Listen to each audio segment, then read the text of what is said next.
exchange. I discover many things, and today I feel so honored and so pleased to have you on board in this platform.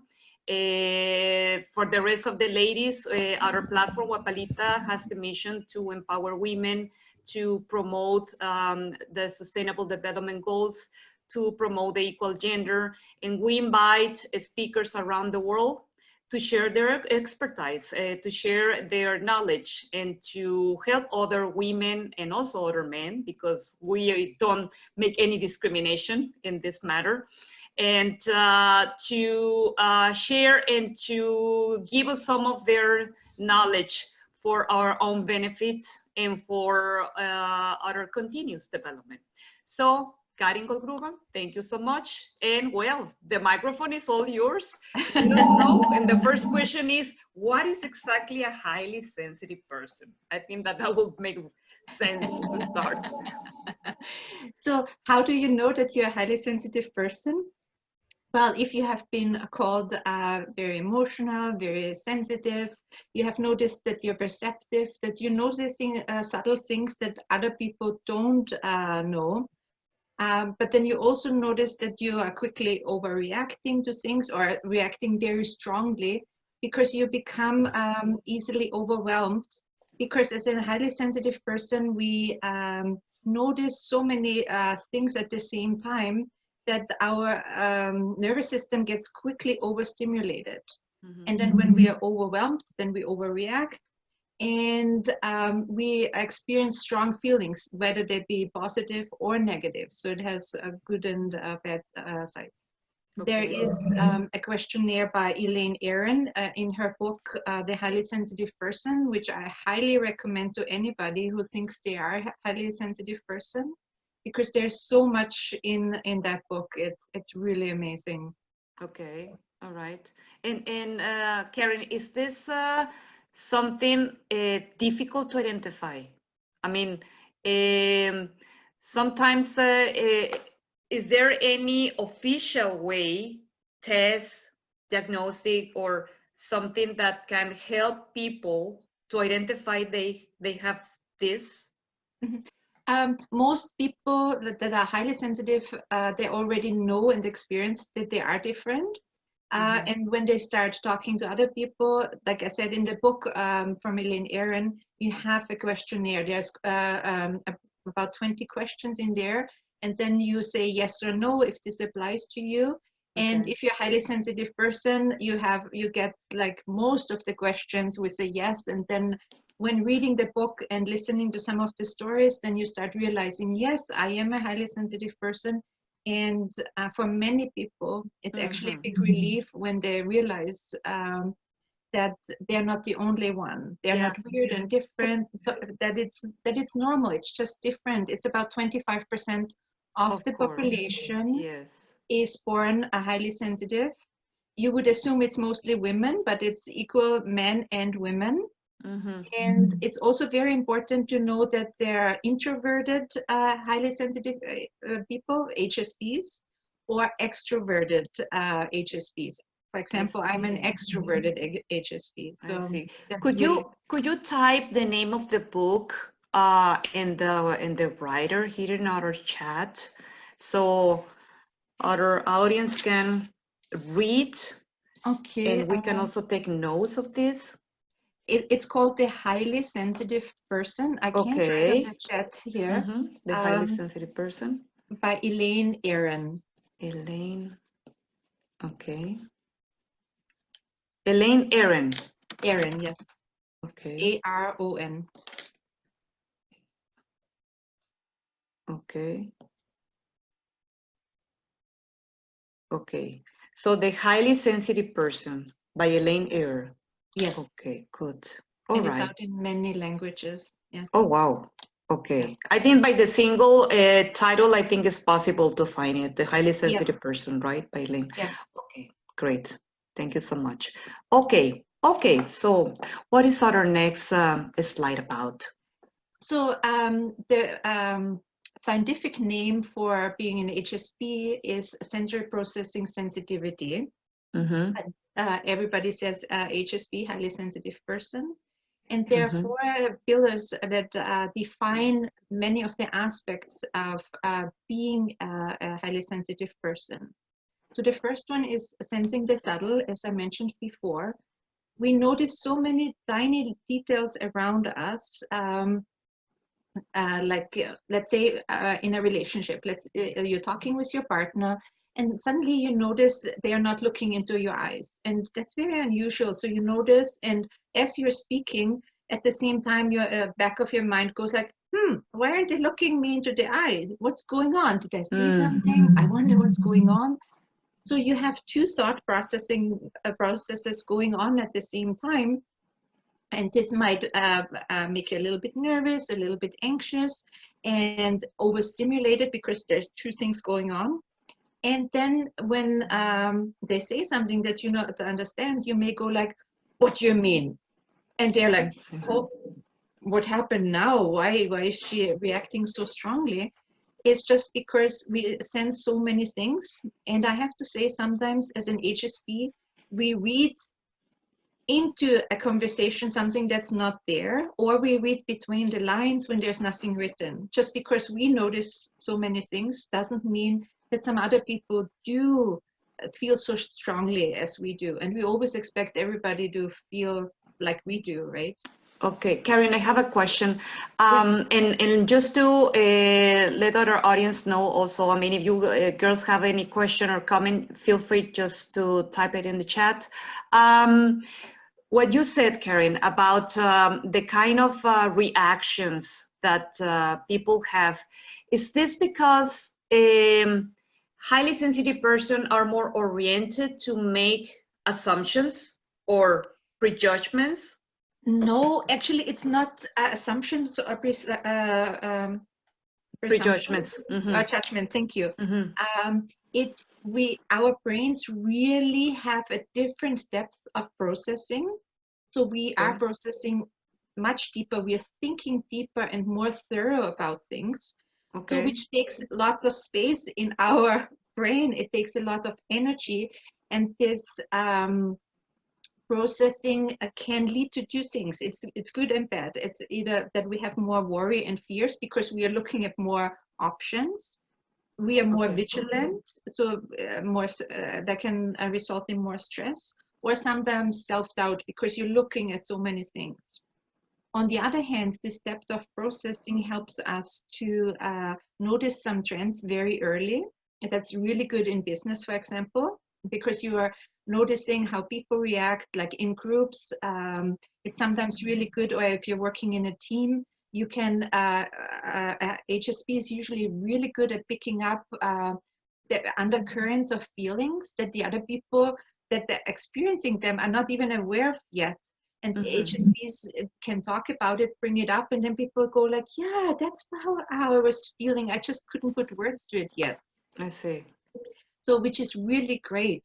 I see. So it's just that we are processing more information at the same time, and sometimes that can lead to overstimulation, overwhelm, and then to stronger reactions. Okay, I see. Maybe probably in the next slides or later, you can share us. I mean, what will be the advantages to have such a person? I mean, in other groups, in other teams, there must be. There actually is. As an HSP, I walk into a room and I know how everybody feels. That's the positive. And I walk into a room and I know exactly how everybody feels. I see. So it does affect me. I feel it.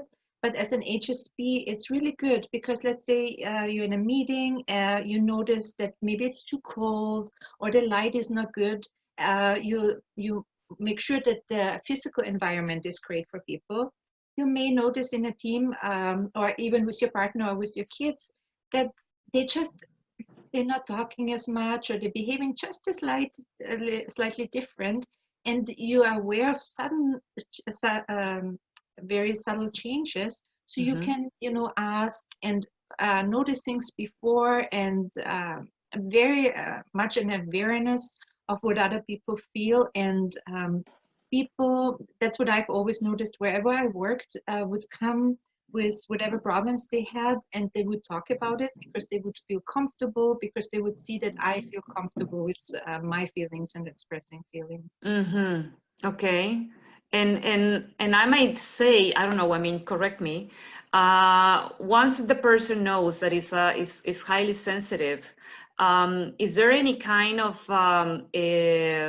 things or recommendations that that person for himself or herself for taking the best, I mean, from themselves?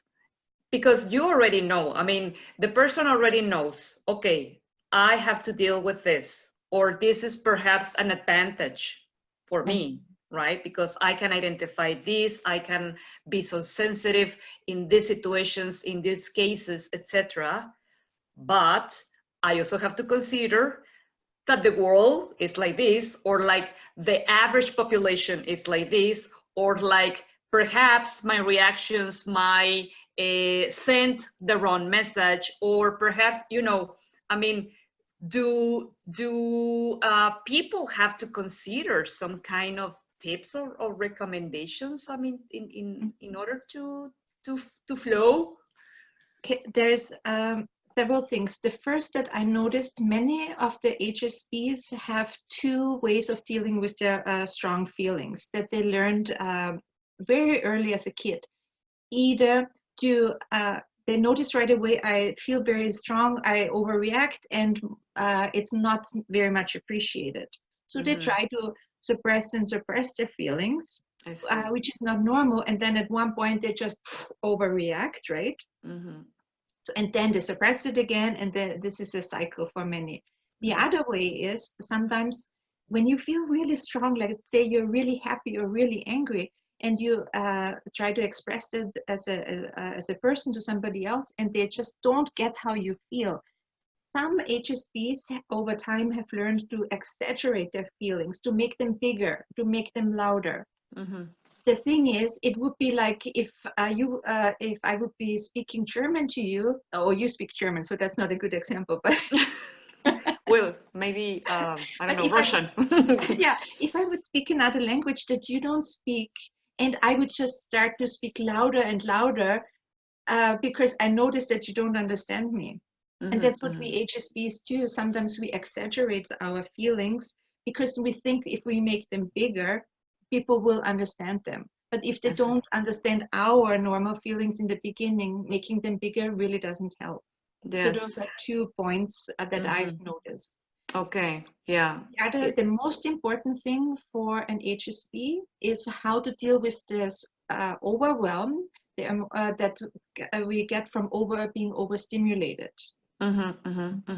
Because the world just continues around us. Exactly. It's loud. We have to make sure when we plan that we plan enough downtime. That's extremely important. When we're traveling, we have to make sure that we bring enough food. It's interesting, as an HSP, you can be happy one moment, and 2 minutes later, you are just starving. And if you don't get anything to eat, you're gonna just freak out. Seriously, from one second to the next. And Claudia is laughing. I think she knows what I'm talking about. And it's also the same with being tired. Okay. And being cold. Like my kids used to say, if mom is cold, it's danger zone 1. If she's cold and hungry, danger zone 2. Cold, hungry, and tired, that's 3, and that's very, very dangerous. Oh my God. Okay, I see. I listen to you, and I makes sense all what you're saying. And you know, and as adults, we have more awareness about how to control, how to direct ourselves. I think the issue might be when we are young, and most particularly with children or teenagers, right? Or maybe the message would be for those mothers who have this particular case in the family, and they have these profiles in the family. And sometimes it's hard as mother to direct a life within this framework, I mean, this frame, into a positive way when the world is different and when outside people might not understand your own explanation about why these things occur, right? So I think that there are different stages, I might say, right? I mean, just to deal with, right, in life. Exactly. And a couple of things is, if you notice that you have a child that you think that is highly sensitive, it's you'll notice that there are kids that don't like sudden changes. If something changes really quickly, they hold back.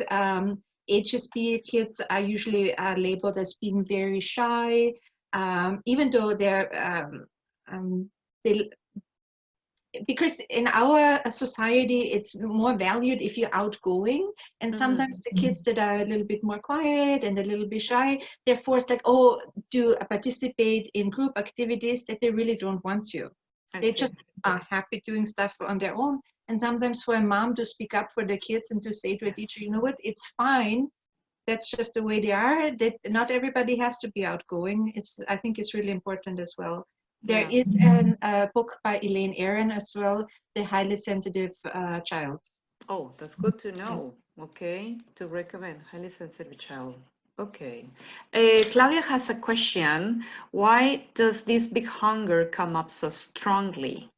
I can unmute you, Claudia. I mean, you want you to say something more about it? Yeah, it's something I've had most of my life. And I always pack food and snacks and water, and it's gotten better because I really take care of eating regularly. But I just wonder, why does this hunger come up so strongly? Is there a cause?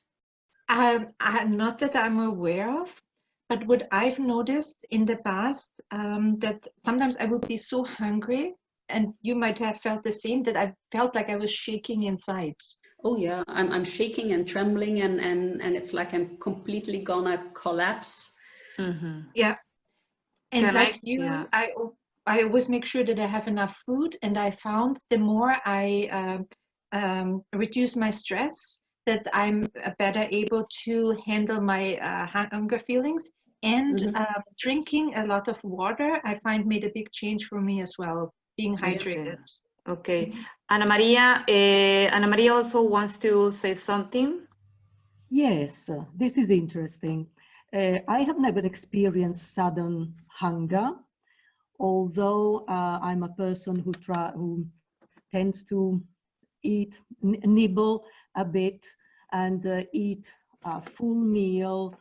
Not anymore at my age, but anyway, I used to eat a full meal because I needed it, and I noticed that it was out of compensation because of some nervousness. I was really nervous, especially when I was at the canteen while I was working.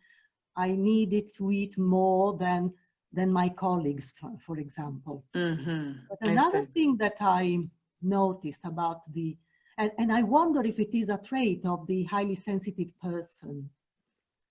I have a nervous condition that is not terrible. I mean, it is called spasmophilia, and it is due to lack of magnesium.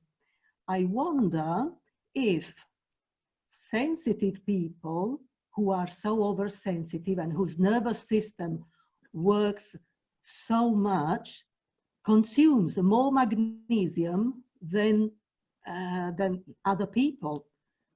My doctor said that there are people who consume magnesium level 1 and some consume level 6. So perhaps it is that we are wired in a certain way whereby we consume more minerals perhaps than other people. I haven't read any studies or haven't heard the question before, so I could not give you a definite answer here. Mm-hmm. Can I have a word here? You know, with a situation about being hunger, having hunger. I might say that is the amount of energy that you are needing for every single situation that you have to deal with. Because at the end of the day, it's energy. I mean, being concentrated in so many details and being automatically, consciously or unconsciously, your body reacts and is burning calories, and it's requiring so much energy. I think that your brain chemically is working in such a way that it's sending to your body that message that energy is that you're running out of energy. So then your body has to recharge Refuel. battery, right? To refuel. Your body has to refuel. And I have heard some people that had said, oh, my sugar level went down, or I immediately need to eat something because after a confrontation, for example, or after having an intense episode, or when they have to do multitasking, it's something that, boom, it's a ripple effect chemically, because it's part of what your body is dealing, right? And about of the magnesia, you know, I haven't read about it, but I know a person, is my mother, that who actually consumes a lot of magnesia, and there has been some episodes where this consumption has to be increased, and what I have realized is that is due to the let's say personal or professional challenges that also she has to deal with, that it sends the message to the body, and the body is requesting this mineral. It's I don't know if that has any kind of connection. I mean, maybe we should ask to a doctor, but I think that since the body is made of chemistry, it's actually an element that we need, right? And we have to remember being HSP is one trait that we have, and then our DNA and everything plays into the role a role as well. So each of us is very unique. So I might be more sensitive to certain things, and then another HSP is more sensitive to other person. It's like just a way to describe this. And then of course everybody is a very unique combination of their experiences, their body type and everything, so it's Yes. quite interesting. Yes, it's true. Wow, interesting. Okay, so Karin, what else do we have here? So then we were talking about overstimulation, which many times brings this emotional reactivity, because we take things very personally. And like I said before, showing very strong feelings was discouraged when we were kids. And sometimes we let them out then we can't control them anymore, especially if we are stressed. And so how do we deal with those strong feelings without hurting our relationships? And when we are stressed, most people have the same reactions. There's on the top, we have the fight response, where people, when they get stressed, they just fight, right?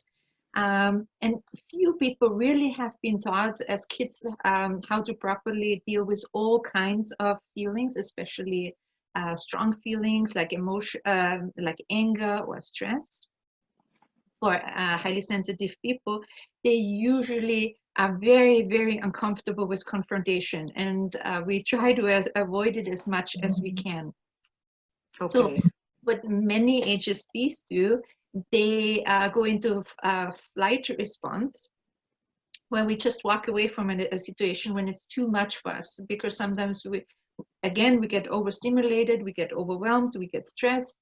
Sometimes, you know, when you're very emotional, then you start crying, and then you feel like, oh, here I go again, feeling so strongly. So that's a second way many people, and of course everybody, not HSPs, react automatically like this. The third one is the freeze response, where they just become really quiet. They don't say another word. And when we are aware that we react in those ways, again, if we deal with, if we know techniques how we can deal with stress as it occurs in the moment, when we bring our stress levels down, there is a signal sent to our brain that tells it to calm down when we're doing stress reduction techniques. Yes. Then our brain goes back to normal and doesn't send the stress hormones out anymore. We can think logically, and then we can deal better with stressful situations. The fourth one is one that many of us use quite often too, with overwhelming feelings. We just stick our head in the sand, pretend nothing is happening, and hope by the time we come out again, everything is fine. Do you think that there's a moment where we have to pick the right one? I mean, according to the situation. Well, the fight, flight, and freeze is a very automatic. But if you are aware and you know yourself, and many HSPs are very aware of what's going on with them, the minute you notice, okay, I'm overreacting right now, they can use a technique like breathing or looking out at something else and grounding themselves to calm down and then consciously step out of that response. Because we do have control of our feeling when we are aware of it. We can choose what we can do if we are not stressed, right? Yes, of course. Okay. I am so curious. I mean, if other ladies today have any comment about this with regards of the way they usually, I mean, have this rebel reaction when there's a situation, if there's a confrontation, or if there's just like the freeze mode or just the fly mode. Maybe at the end we can add some comments. I mean, if you ladies want to share. Okay, so yeah. And then as we experience those really strong feelings as a highly sensitive person, we have some common advice. And I'm sure all of us have heard it, that actually for what I've experienced for myself and what I've heard from other HSPs doesn't work as well for us as for other people. The calming down, like for example, meditation, regular meditation where I'm just sitting down to clear my mind, I noticed doesn't work for me. My mind is so busy, so overstimulated. Then I'm watching myself and all those thoughts and that's going on and like, oh, you can't even meditate. So that really didn't work for me. For example, a guided meditation where I had to focus on somebody's voice works really well. Yeah. Yes. Look at the positive is one thing that we get quite often. And for some people, they can just say, yeah, that's the way it is. But for HSPs, I think we question so many things. We think about it that we can't ignore a problem that's just staring us into the face. We have to think about it. We want to find solutions.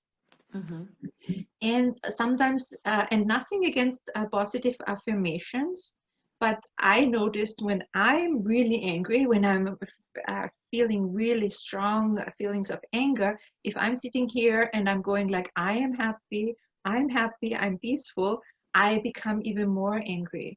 Because, and I think, I'm assuming that because so many times we were told, oh no, that's not the way you feel. Oh no, you can't, you know, that for us HSPs, it's very important to say, be able to say, I am angry, even if it's just for ourselves, to say, I'm really angry right now. We need to acknowledge those feelings. So when we acknowledge them, then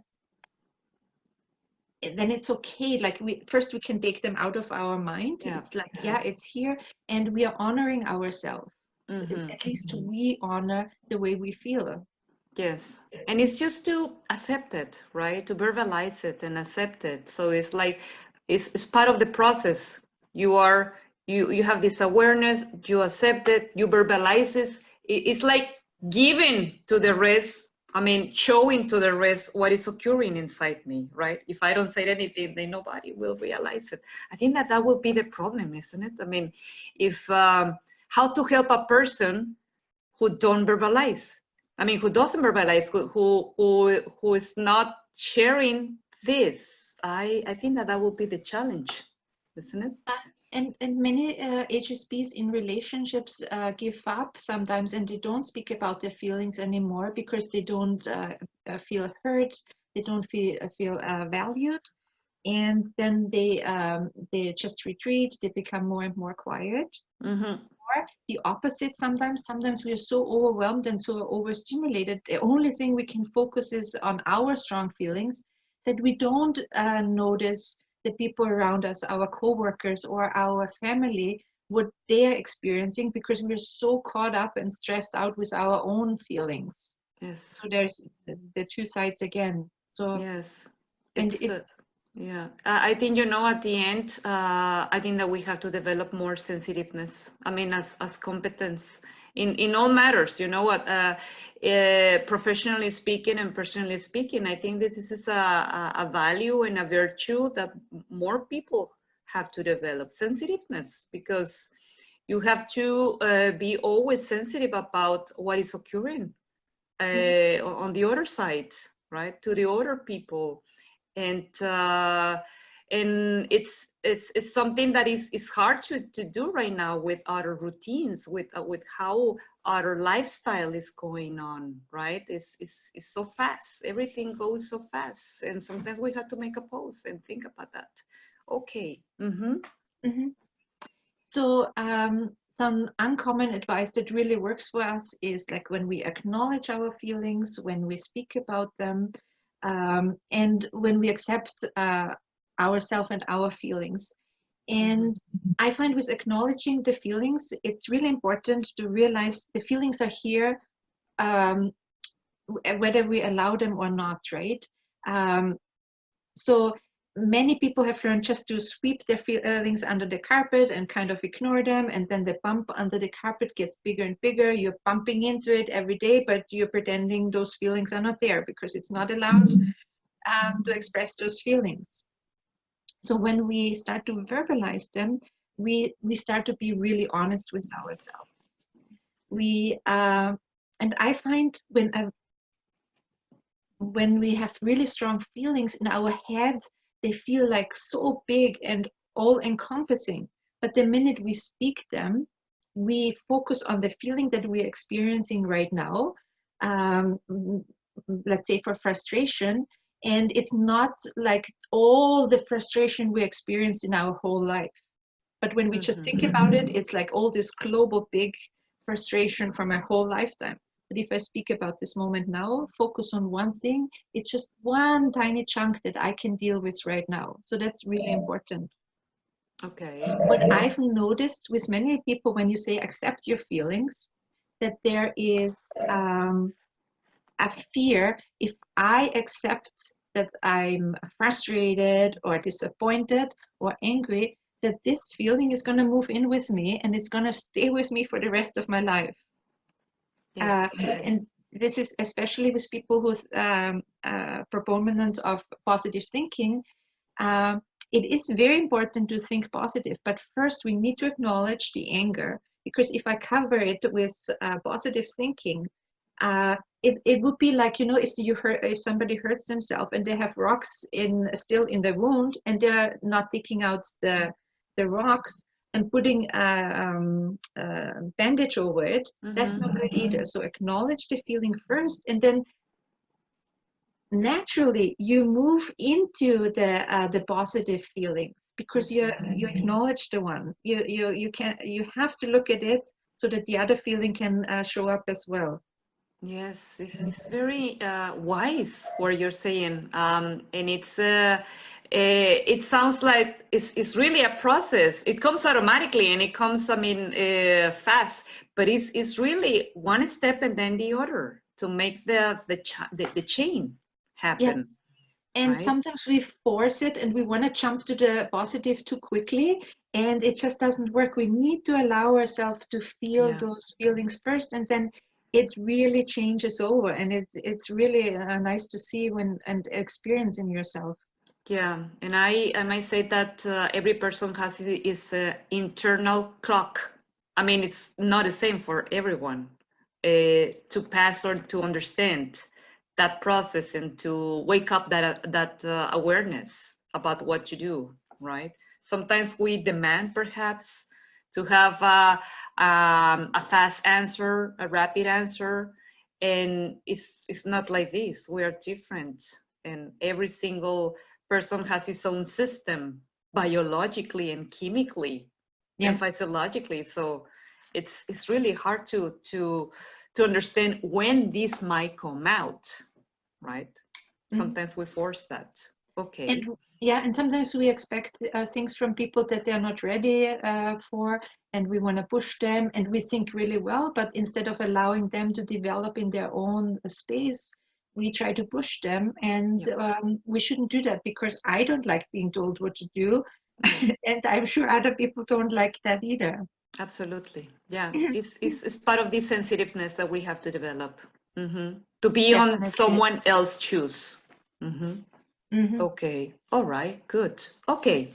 So one of the tools that I've been using for quite a while is EFT, emotional freedom techniques, also known as tapping.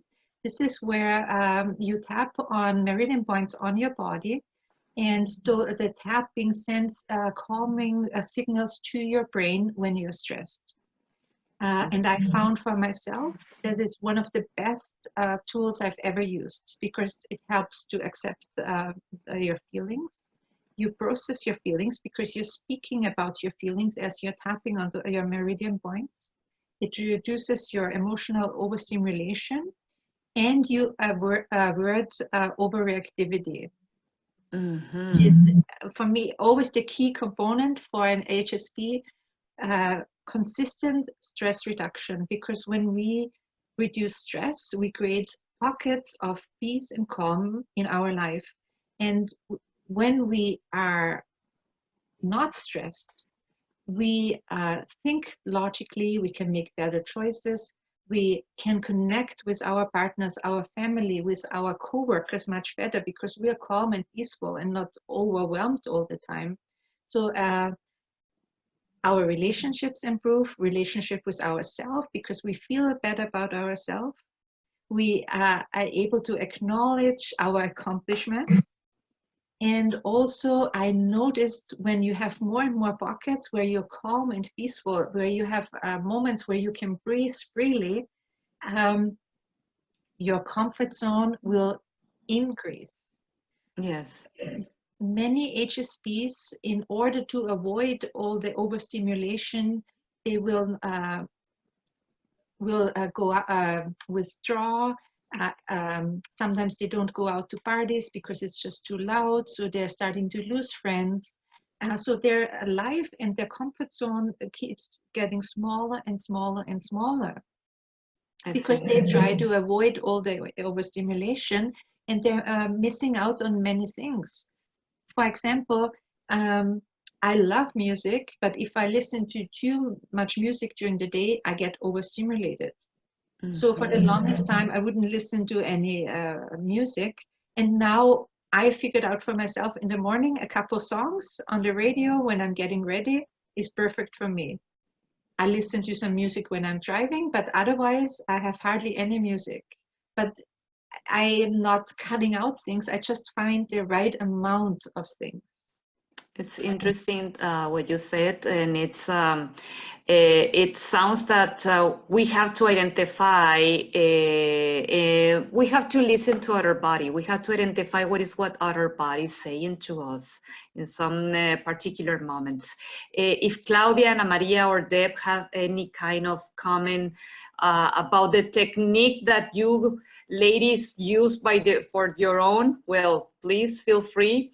You know what I sometimes do? Well, I might not say sometimes. I think that every day I do. I talk to myself. I talk to myself. And sometimes my children already realize and say, "What are you saying? I mean, the other day I saw you in the bicycle and you were talking. To whom? To whom or what? What were you doing? And it's something that comes, I don't know. It's I just do it. It's like reviewing once again some episodes of the day and saying, I don't know if what I should say or what I said or what I would like to say. I have no idea. But it's just like boom, just come automatically. And I don't know, it's just like my therapy. I have no idea. It comes immediately. And it's your way of processing the day, right? Dealing with the feelings and with what's going on. Yeah. Yes, And I guess so. I think that it's just like my recap. I think it's like my recap of the day, and it's perhaps in those episodes where I know I have some intense emotions, and then I just take this kind of or this scenario or pass through my mind, cross through my mind, and it's just like living again, or maybe to experience it on the way I would like to. yes, It's sounds crazy, but helps me, I guess, and it because and then it at the works, end I feel fine. and it really works for you ideally, right? Yes, Yeah. really worse. I mean, Yeah. it's just like I do like my own. I speak to me. It's like my own technique. I mean, to rethink or maybe to review uh, if I have to make adjustments Hmm. or if I have to change something or modify something. It's just like a kind of personal assessment, it's like if I were just evaluating myself and then to think from outside and see me from outside, and then I say, okay, maybe I have to change this. it's, And uh, that's, it's, it's it's something that comes. and I'm glad you're sharing this ideally, because I think so many times we try to do certain things that everybody says, oh, this is great, this works really well. And it's so many times if we really listen to ourselves and we trust our intuition and what feels right for us, we will find the answers that are perfect for us. It may make no sense for anybody else, but if it works for you, True. awesome, right? And True. I think that's so important to find our own answers to our problems that we have in our life by talking with others or listening or reading. And then this way we create really more trust into ourselves and create a sense of well-being. Yes, exactly. At the end, you need to feel well with yourself, right? And you need to fuel your tank again to be ready for the next day. So it's important, as you said, to speak, to verbalize, and to speak. You don't speak and then you keep. I think that in some moments of our life, maybe, well, that happened to me, that I didn't share, that maybe I was not aware of that importance, and I rather decided to keep everything with me. And I think that, at the end, your load is so heavy when you accumulate and accumulate and accumulate so many feelings that you will have the chance to share and to express, that at the end, for one single a particular cause of explosion, it's like a bomb. It's the ripple effect is terrible, might be terrible. So it's better just to be like draining a positive way every day. Yeah, because I think we all have the container where how much stress we can handle, and when the container is constantly full, like one little drop of stress and we overreact, right? But if we bring down the stress levels, there's more space to be calm, and it's not always at the top where we're close to exploding, right? Correct. Here, Deb has a comment. She says that she uses EFT, And she says, I find it very helpful. For me, really strong emotions can feel like physical pain. Social events with too many people can be overwhelming and leave me feeling unwell, as though I'm hit by all the energies in the room. I tend to be very quiet in larger groups and much more comfortable in small groups. I'm happiest one-to-one with people I know well and trust. Thanks for sharing, Deb. Yeah, okay. Any comment that you want to say, Karen?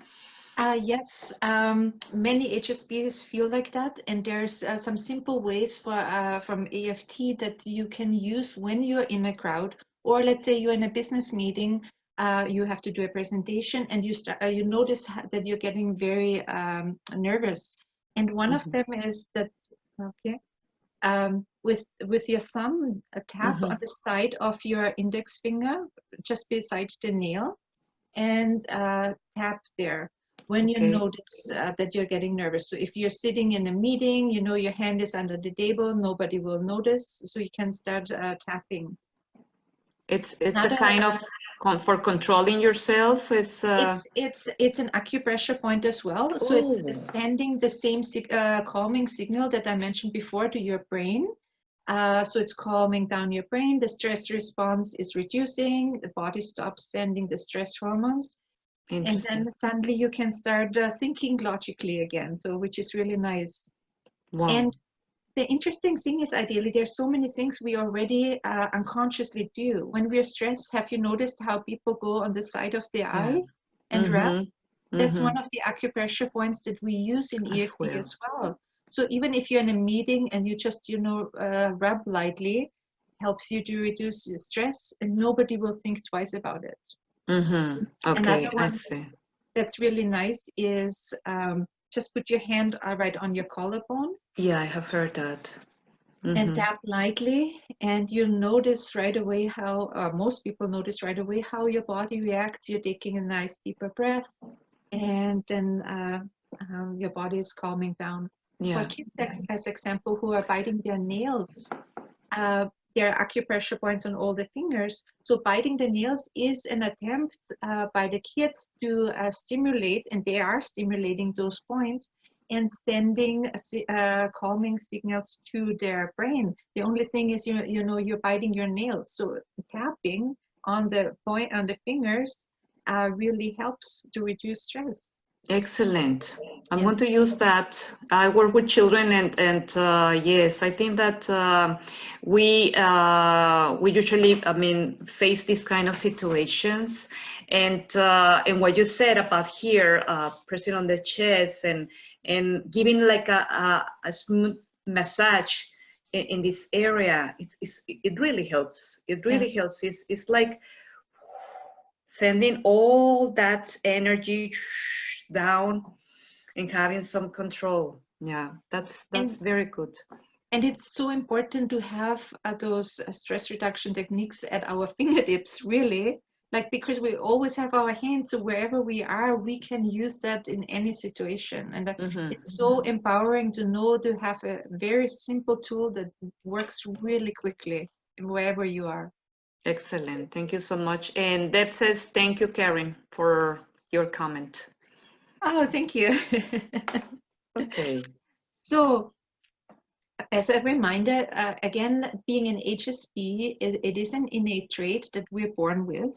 So we need to, number one is really to reduce stress consistently, because then we are creating pockets of calmness and peace.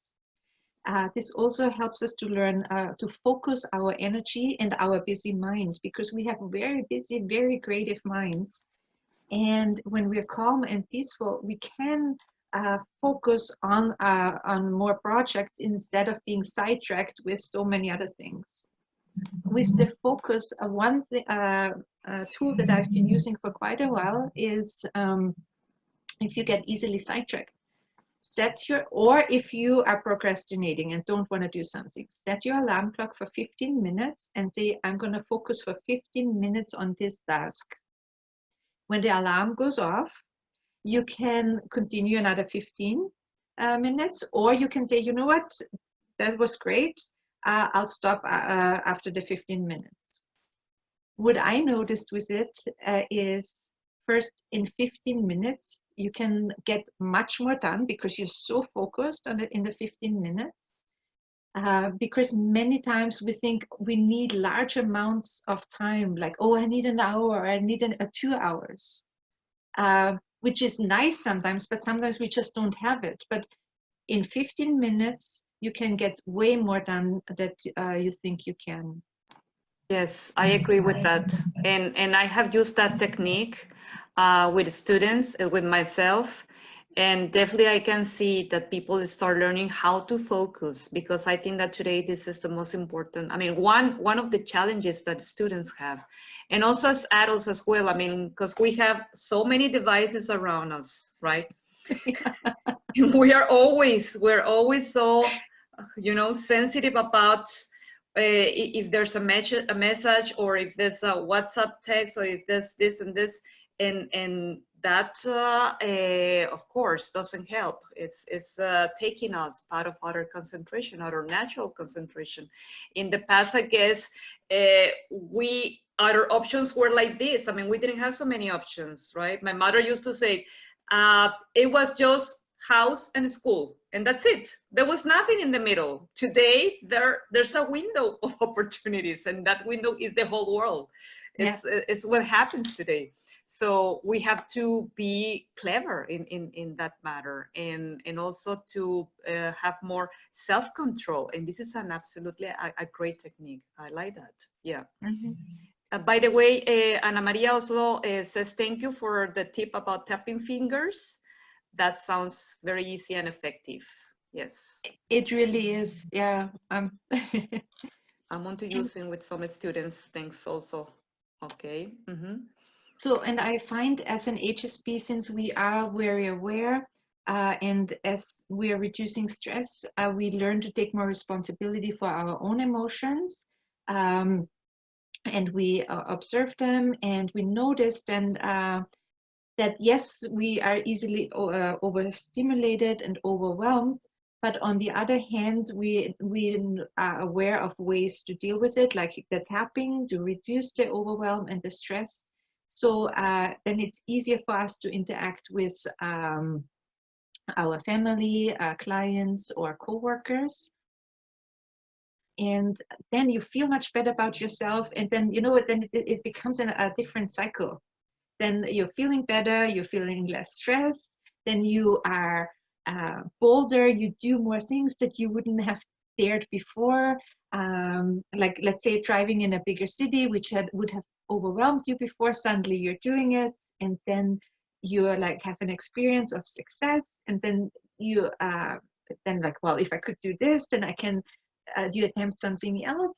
So you're building success upon success.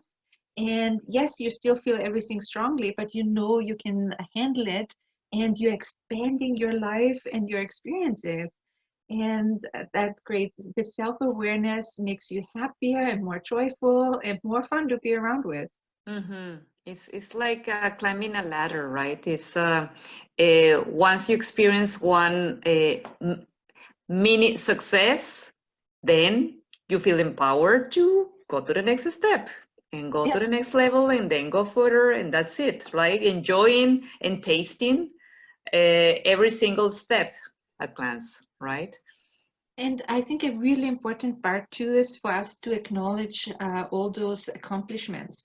Sometimes we are so busy that we just want to move on, and we just cross it off. Yeah, I accomplished this, but I think I always say this is a really important tapping point too. We have to tap on our shoulder and really praise ourselves. And it's important to acknowledge what we have accomplished, and how much better we feel, and how much more we enjoy our life.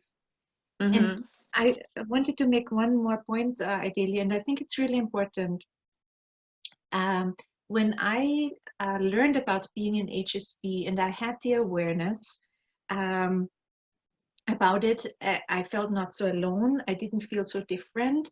But what I noticed, I still kept repeating the same patterns. I still had the same beliefs and thoughts about myself that formed over a whole lifetime, right? So just the awareness of being an HSP was really good, but it wasn't enough because I had to learn how to deal with the strong overwhelm and the emotional overreactivity, and also how to feel, because you feel lots of people's feelings as well, how to deal with that. So, and I wanted to get to the root of many of the feelings and the behaviors. And this is where I found that EFT, emotional freedom techniques, tapping, really helped me, because then I started to be calmer. When I was calmer, I noticed my patterns of reactivity. Then when you notice those, you become aware, and sometimes you watch yourself still repeating a pattern that you don't want to do, but it's like, but you're watching yourself, and it's funny, sometimes you still choose to continue with it because it's so familiar, even though it feels weird, but it's so familiar, and you do it. And then to say, you know what, it was okay, I'm changing. Sometimes it takes time. And then there's moments where you consciously choose to behave differently. And then it just becomes a habit. Suddenly you do things differently. And through tapping, I think I became okay with feeling everything, the positive, the negative, the ugly, the beautiful, strongly. And you start to acknowledge that this is part of who you are. It's nice when you can accept it. And then you see other parts of yourself. You can discover your strength, your determination, your joie de vivre, your joy and your passions. And then you have the energy and the room to express and live it. And that's really, really exciting. Yes, absolutely agree. And you know what you have said, self-awareness. I think that that's key. I mean, for me, it's this is key for everything. Sometimes we want to see changes in some other people, and we try to push and we try to change, and we try to help, and we have to support, and we actually offer the whole resources, and they might have the resources at their hand.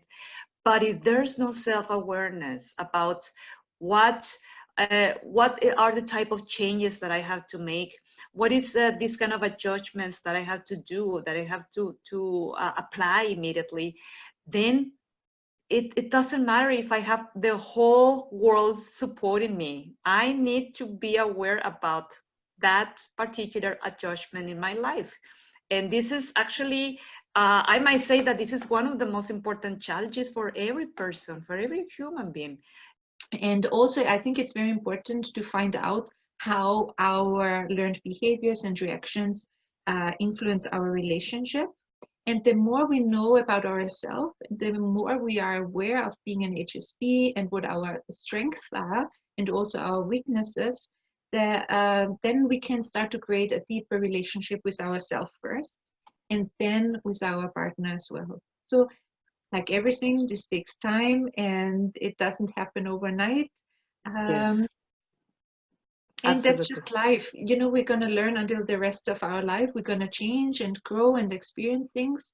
And it's one day is better, one is not so good. And that's normal. So Exactly. yes. This is awesome. I mean, ladies, I mean, just to conclude, is there any comment or any question that you want to say from other side? Well, this has been fantastic. I think that as I always said, every day there's something new to learn.